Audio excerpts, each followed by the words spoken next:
About 60 board members, participants, family and friends of the Maryland Senior Olympics attended the 2012 Hall of Fame inductions and awards ceremony. Among food and fellowship, 7 awards were presented honoring selected individuals for their service and dedication to the Senior Games.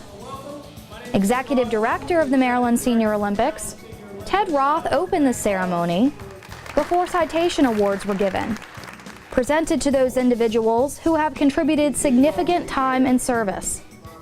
Longtime athlete and supporter Reginald Greer was honored, as was Henry Dolan, current chairman of the board. Ed Lanehart, Dolan's former elementary school teacher, presented the award. He feels older than I do. I was a physical education teacher, so it's another avenue of me to compete and camaraderie with people from all over the world.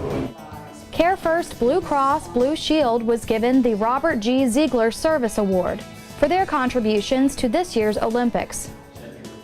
But the real stars of the ceremony were the Hall of Fame inductees. Board Commissioner Bob Eichenberg was part of the panel who chose this year's winners. We look at the poll and just determine, who is a little more acceptable than some of the others just because of their length of service, what they do for the board, national reputation, for instance. A lot of different factors enter into it. Upon her induction, Barbara Martin couldn't help thinking of the wake-up call that led to her competing in the Senior Games. In 1990, they told me I had quadruple bypass, and so I got through that successfully. And then I decided I needed to exercise, so I went down to the Y and started swimming, and someone down there said, why don't you do the Senior Olympics? So the first year I did 1 or 2 events, and then I've been hooked. It's a wonderful feeling to be rewarded for all those years of participating. It's great. Don Joy, a 30-year participant and the most competitive inductee, was still quite shocked to get his award. It makes me more proud than I ever was. I never thought I was going to be honored such a way, but it's great to feel that way.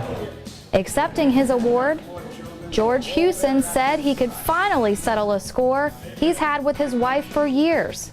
The clincher on my discussion was that my wife is already in her College Hall of Fame, so I've caught up with her. I just enjoy the activities that I've been involved in as part of the Maryland Senior Olympics and the National Senior Games. In closing, Mr. Roth thanked Baltimore City Recreation and Parks and the City of Baltimore for making 2012 another successful year. We couldn't have done it. There was so much planning, so much communication with the athletes that takes place to be doing it. Been a big help. And the goals for 2013. Just to make the games as noteworthy as we can, as you say, audience participation kind of thing. Everybody's happy about what happens. It really works out well for us.